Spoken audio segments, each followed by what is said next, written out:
Россия воюет с Украиной. Уже неделю длится бессмысленная, невообразимая война. Россия напала на Украину. Россия бомбит украинские города. Вот такая знакомая нашему взгляду жилая панелька. Это в Харькове. В нее попал снаряд. Это кинотеатр в Чернигове. От него не осталось почти ничего. Вот как он выглядел раньше. А это типовая детская площадка, тоже в Харькове. Рядом с качелькой из земли торчит часть ракеты. Потом раз вдруг, бум. Вот, на станции метро в Киеве детям показывают мультики. Люди на этой станции фактически живут. Они прячутся от бомбардировок. За первые 3 суток войны с Украиной Россия потеряла больше военных, чем за 3 года войны в Афганистане.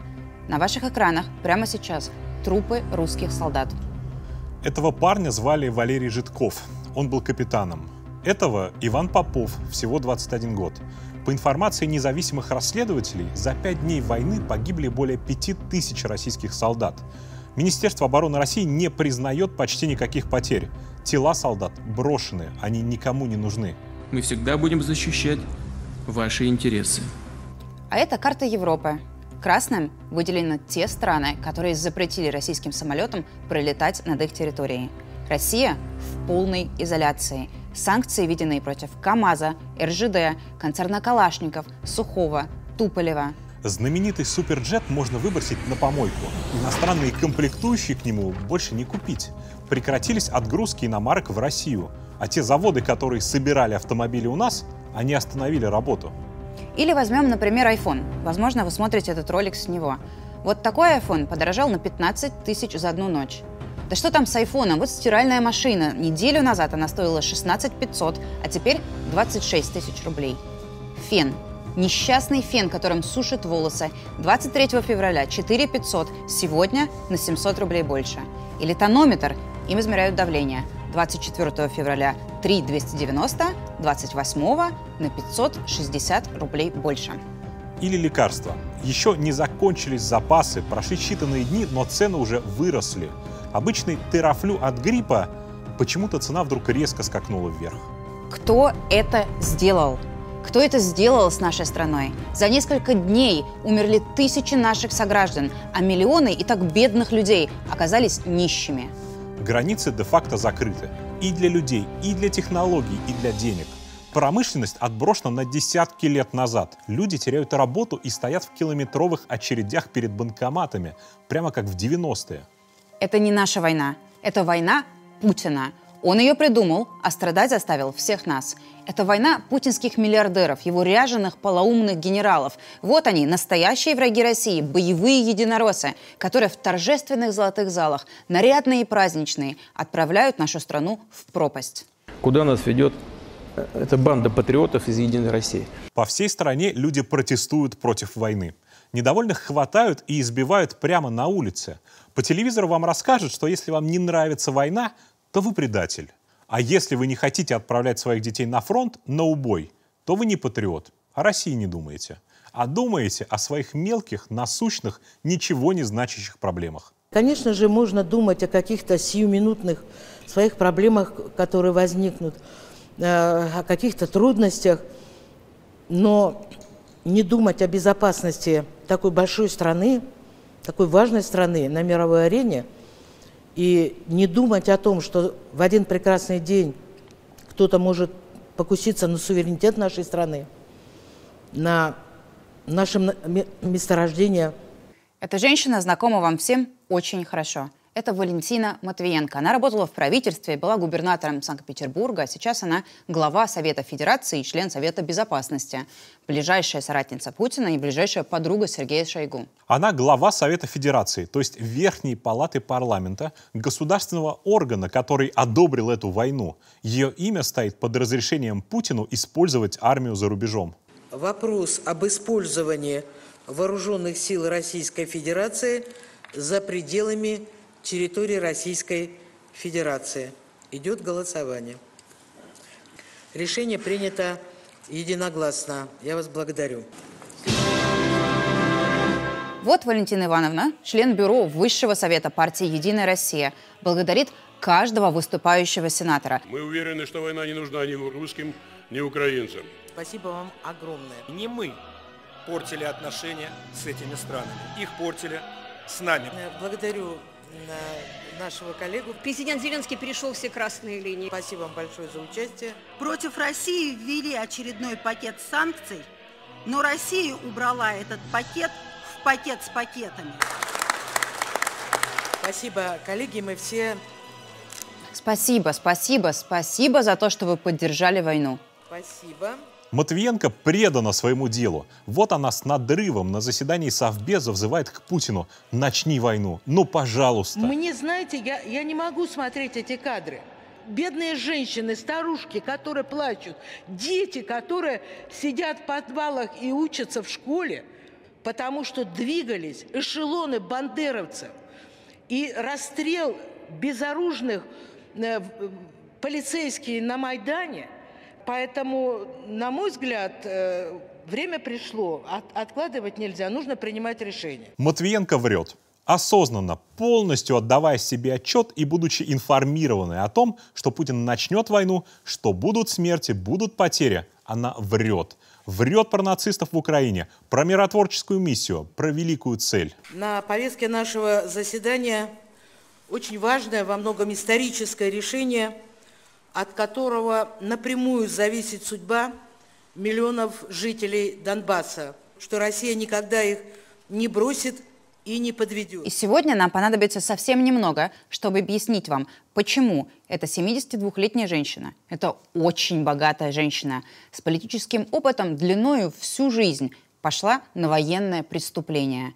Показать вам степень лицемерия, лжи и продажности лично Валентины Матвиенко. Которая начала войну не просто против соседей, а против своей родины. Она украинка, до 17 лет жила в Черкасах. Там похоронены ее родители. Черкасы сейчас бомбят российские войска. Это и есть суть путинской лицемерной власти. Ничего святого, никаких убеждений и принципов, просто желание воровать. Украинские политики подогревали националистические настроения, промывали людям мозги на фоне нищеты, коррупции.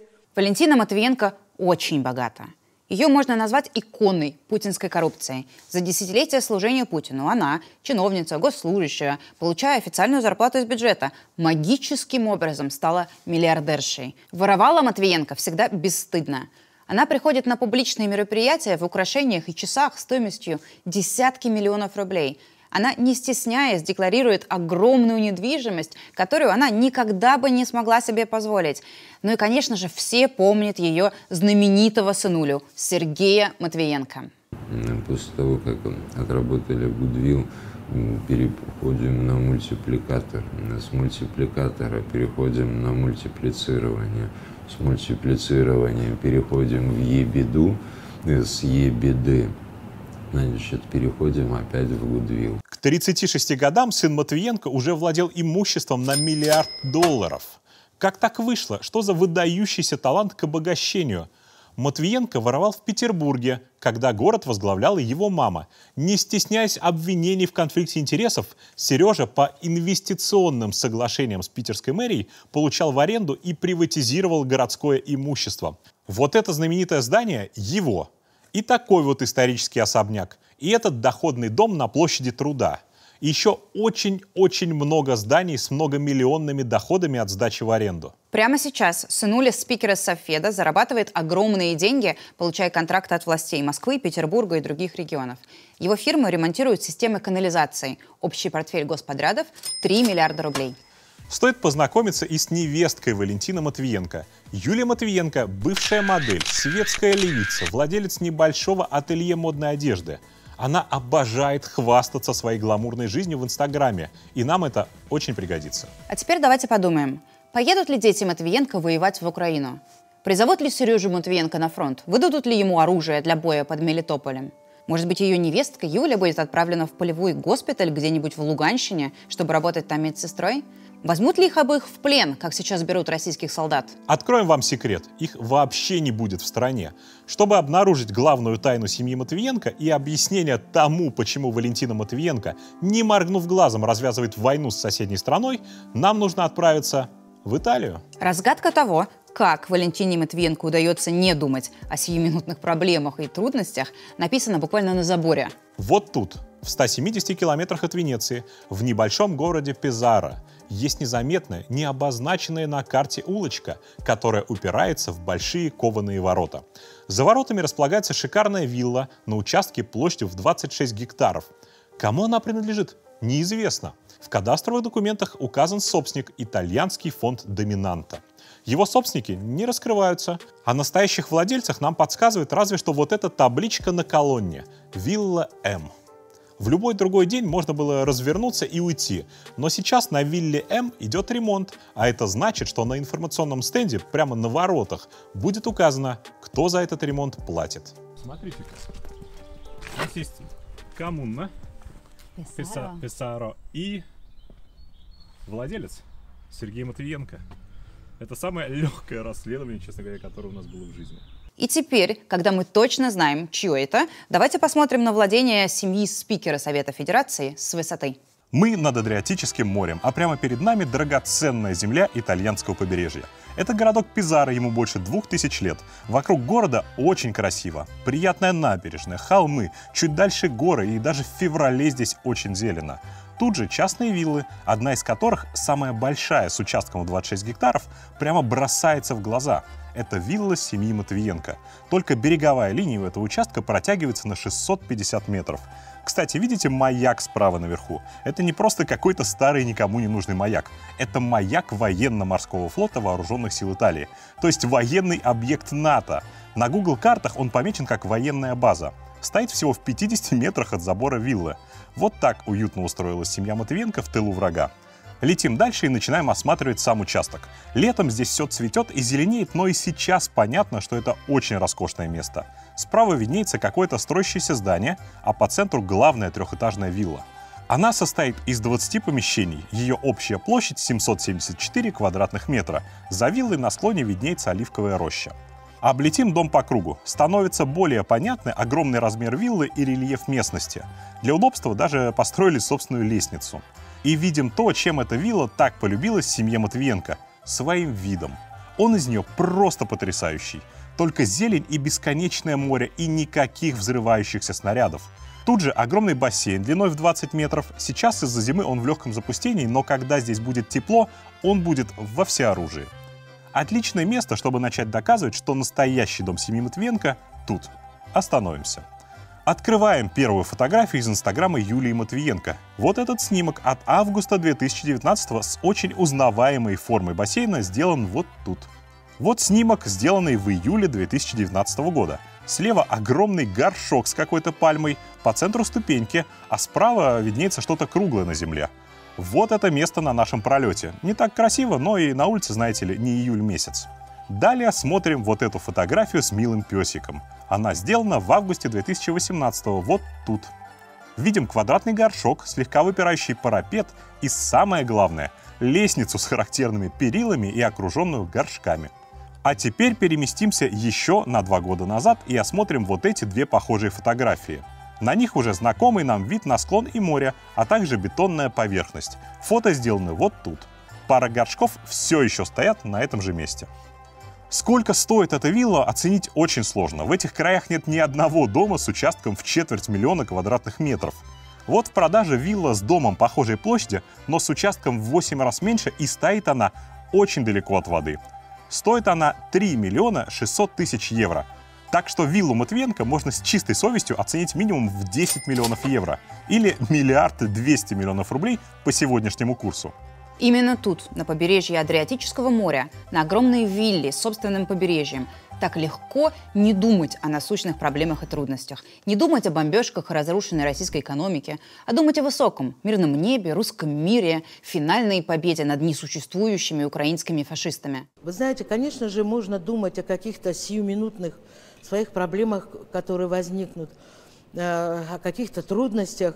Именно там, в Пезаро, так удобно и, главное, спокойно сидеть и просто получать по сотням миллионов рублей в год на господрядах на ремонте канализации в 2 главных городах России и смотреть патриотические выступления мамы. Принятие сегодня решения Совета Федерации о согласии на использование вооруженных сил направлено на установление мира. Эти люди захватили нашу страну. Война буквально идет на два фронта, на украинском и дома, против нас, где такие вот Матвиенко под патетические речи превращают нашу страну в нищего изгоя, где из-за необъяснимых, больных фантазий о завоевании мира люди обеднеют каждый день, теряют деньги. Пенсионерам, которые с каждым днем платят все больше за лекарства и еду, замораживают пенсии. Но для чего? Вот для чего. Для виллы в Пизаро. Для того, чтобы у детишек путинской элиты была возможность самим жить где угодно, только не в стране, которой правят их родители. Какая твоя финальная история? Или ты так далеко не смотришь? Я думаю, буду сидеть в кресле качалки и смотреть, любоваться морем. Морем? Итальянским? Тебе Италия нравится? Да. Всем Италия нравится. Такие люди не должны управлять нашей страной. Матвиенко, Путин, весь их совбез и чиновники-олигархи – это преступники. Теперь еще и военные преступники. Мы обязаны избавиться от них, отобрать у них власть, которую они получили случайно, и остановить эту безумную, никому не нужную войну, которая не приносит ничего, кроме горя и бедности. Это война Путина. Путин не равно Россия. И каждый из вас обязан громко это сказать. Участвуйте в акции гражданского неповиновения. Протестуйте. Громко говорите «нет». Боритесь с пропагандой, с преступной властью. Распространяйте это и другие видео. Рассказывайте правду. Мы обязаны и мы можем это остановить. Свободу Алексею Навальному. Свободу России.